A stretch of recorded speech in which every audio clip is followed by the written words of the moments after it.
SSC steno के final selection में जितने भी कैंडिडेट जो सेलेक्ट होते हैं, कई कैंडिडेट्स को ये क्वेरी होती है कि भाई जो हिंदी वाले हैं उनको ये मुश्किल होता है कि भाई उनको कई कैंडिडेट्स ये बताते हैं कि आप हिंदी स्टेनो हो तो आपको इंग्लिश स्टेनो भी आपका ज्वाइनिंग के बाद सीखना पड़ेगा, और आपको इंग्लिश में स्टेनो लिखनी आनी चाहिए। ये वो कई सारी ऐसी चीज़ें रहती हैं। इवन आप जब जॉइनिंग लेटर आप किसी भी डिपार्टमेंट का देखोगे तो कुछ डिपार्टमेंट का जो मेमोरेंडम आपका जो दिया रहता है ना, जो जॉइनिंग पूरा आपका रहता है, उसमें सारी बेसिक डिटेल्स होती है, ये ग्रेड पे वगैरह ये सब। तो कई लोग दिखाएंगे कि नीचे साइड में ये भी दिया होता है कि अगर आप 2 साल के अंदर अंदर नहीं सीखते तो आपका कन्फर्मेशन नहीं होगा, ये वो वगैरह वगैरह चीज़ें जो है वो आपको कैंडिडेट्स बताते भी होंगे, ठीक है। और कई इंग्लिश वाले ऐसे कैंडिडेट्स हैं जिनको हिंदी के बारे में बताते हैं कि यार तुम्हें हिंदी भी सीखना पड़ेगी, स्टेनो ये वो, ठीक है।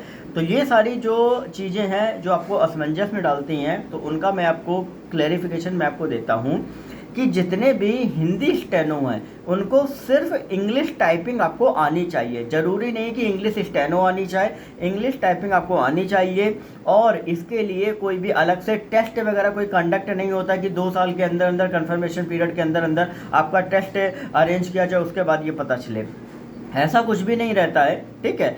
आपको अगर इंग्लिश टाइपिंग थोड़ा बहुत भी करना आता है ना तो कोई प्रॉब्लम नहीं होगी आपको।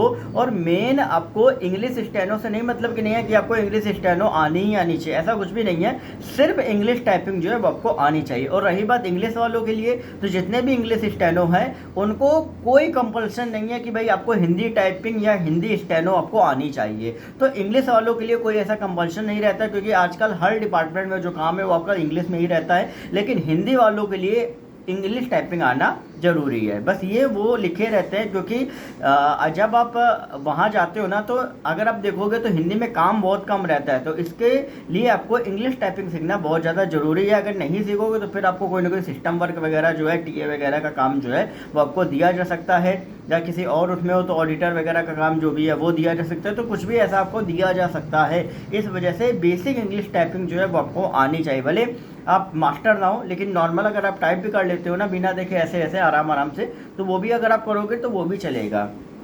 तो ये चीज़ आप ध्यान रखो, ज़्यादा इधर उधर के चक्कर में मत पड़ो, क्योंकि फिर उससे कई बार क्या होते हैं ना, परेशान हो जाते हो, कंफ्यूज होते हो। वो होने की ज़रूरत नहीं है।